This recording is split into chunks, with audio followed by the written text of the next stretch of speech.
I'm from Willowdale, and my question pertains to long-term care because COVID-19 is really making all of the deficiencies in the system very evident, and of course the death rate is very high.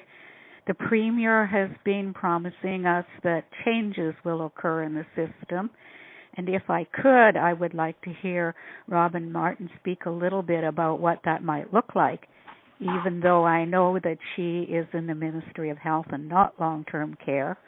I know that Minister Elliott knows that part of the file too. But if I can't hear from both, I want to hear from Minister Phillips, because if we are going to really make significant change in long-term care, it's going to cost money.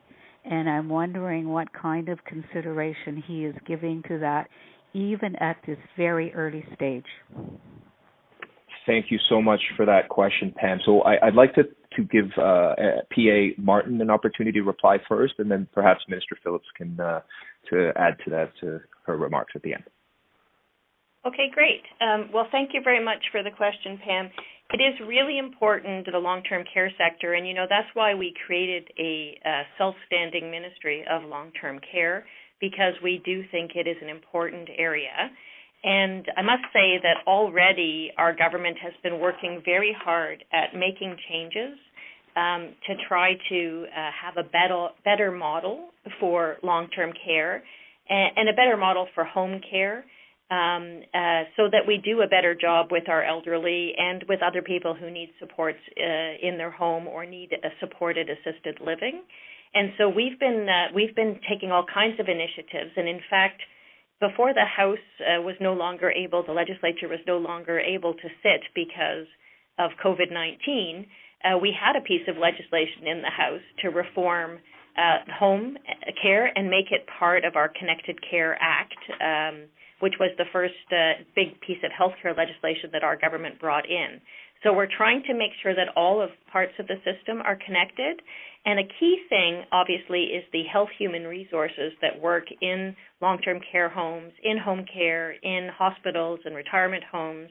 And everybody has said, we all agree, that we need to make sure that all of our workers in those fields are treated with respect and valued for what they do. And I think everybody would agree that that includes our personal support workers.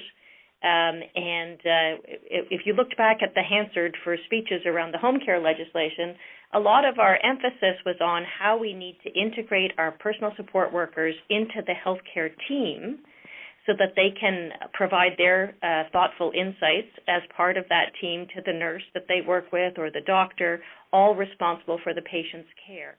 And part of our digital strategy for health is to help integrate all of those healthcare providers in one team. But it's a very important area. We're also trying to regulate personal support workers. So we've got initiatives going in multiple fronts.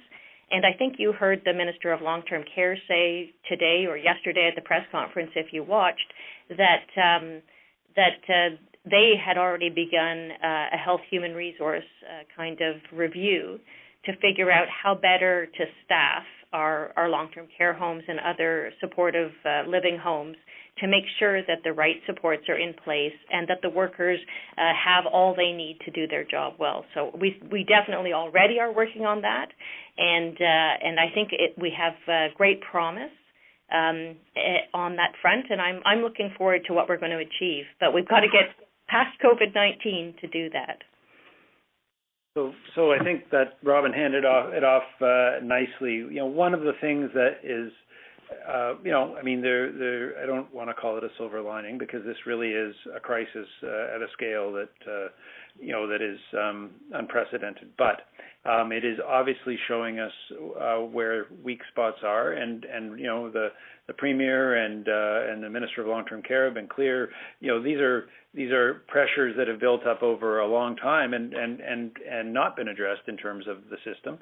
As Robin mentioned, there were a number of initiatives in the hopper, and as everyone knows, the tragic toll related to our elderly and particularly the frail elderly, is something that we're seeing around the world, and particularly in these congregate living centers. So very much to your question, obviously right now we are, every day straight ahead dealing with the issues in front of us, in particular making sure that we're supporting and providing the staff and other necessities that are required in the long-term care sector. But the Premier has said, I know both the Ministers of Health and Long-Term Care have said, and I have said at the press conferences that these are not lessons that are going to be lost on us. We're going to need to reflect on the things that worked very well, and in terms of how the province responded, and the things that didn't, and that certainly includes things like the challenges we've had around personal protective equipment, and the things that we are seeing and still experiencing tragically in the area of long-term care, and what that means,